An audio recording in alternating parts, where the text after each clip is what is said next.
जिस तरीके की तनाव की स्थिति बनी हुई है। केंद्रीय स्वास्थ्य मंत्री जेपी नड्डा ने बैठक ली है।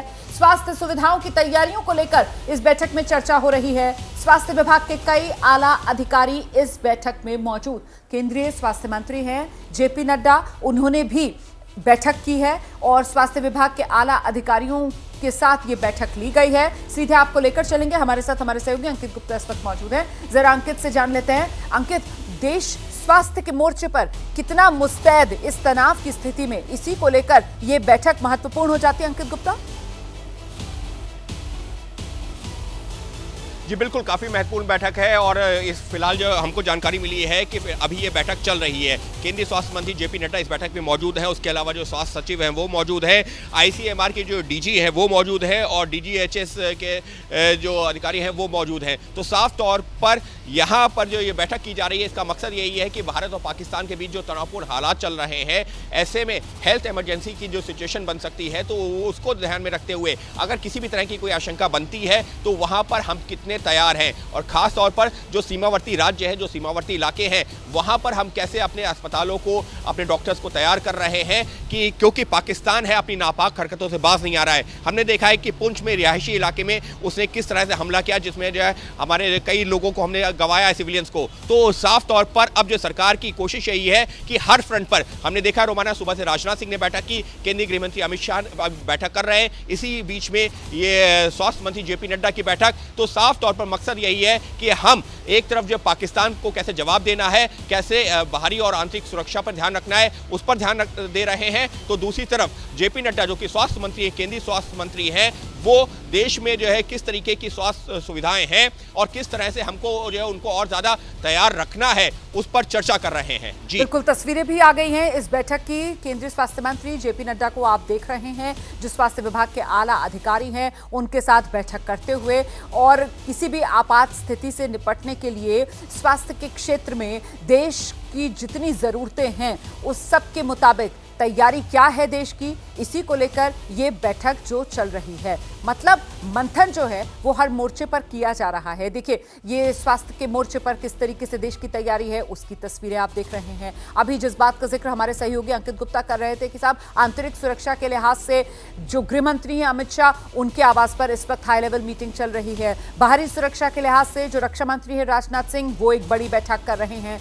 इसके अलावा जो पेट्रोलियम पदार्थ हैं उसको लेकर संबंधित मंत्रालय की तरफ से जानकारी दी गई है कि जो फ्यूल है उसकी भारत में ईंधन की किसी तरीके की कोई कमी नहीं रहने वाली है, तो स्टॉकिंग ना करिए, इस तरीके के सामान का स्टॉक मत बनाइए, ये अपील की जा रही है। तो हर विभाग जो है वो अपने अपने स्तर पर इस वक्त एक्टिव है और जन सुविधाओं में कहीं कोई कमी न रह जाए, इसका पूरा ख्याल रखा जा रहा है। अब से कुछ देर पहले मैंने आपको बताया था कैसे रेलवेज की तरफ से जो विशेष ट्रेनें हैं वो चलाने की तैयारी की जा रही है, क्योंकि बहुत से ऐसे राज्य हैं जहां हवाई सेवाएं फिलहाल बाधित हैं और ऐसे में जो यात्री हैं उनको कोई असुविधा ना हो, इसी वजह से रेलवे की तरफ से दिल्ली, जम्मू, उधमपुर के बीच स्पेशल ट्रेन चलाने की तैयारी।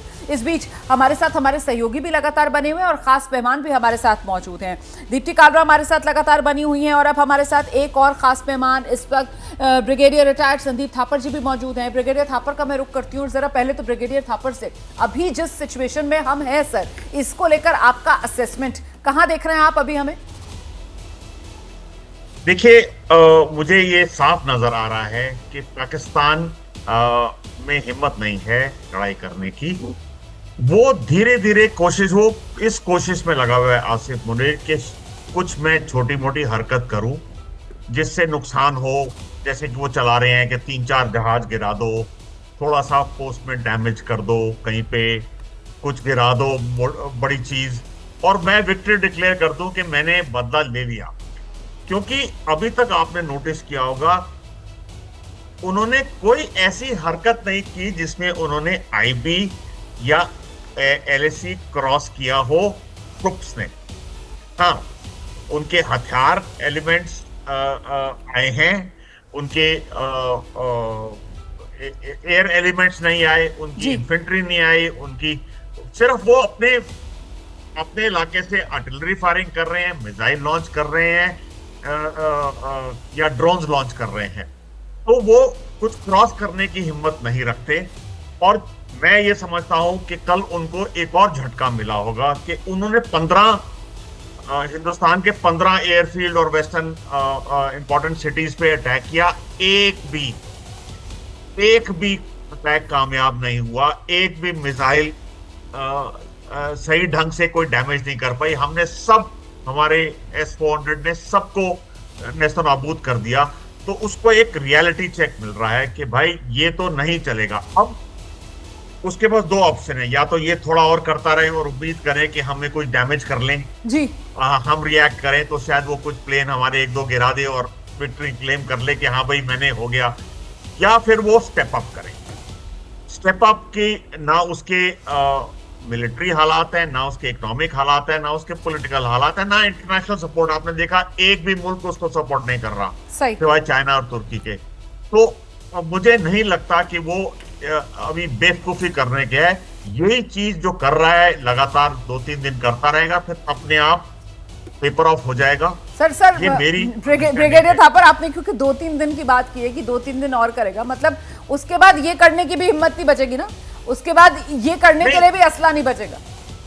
देखिए असले का तो अभी किसी को अंदाजा नहीं, लेकिन हाँ असला 15 दिन का तो होगा, इतना तो रखते हैं वॉर वेस्टेज रेट, उसके 10-10 का होगा।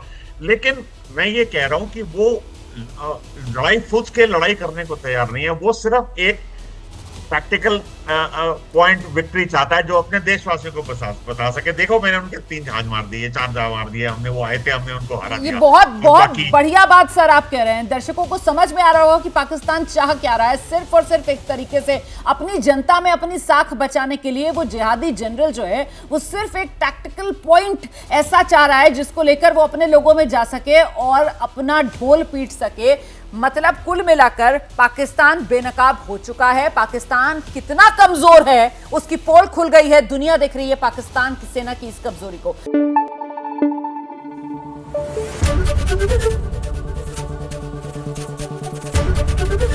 ABP न्यूज आपको रखे आगे।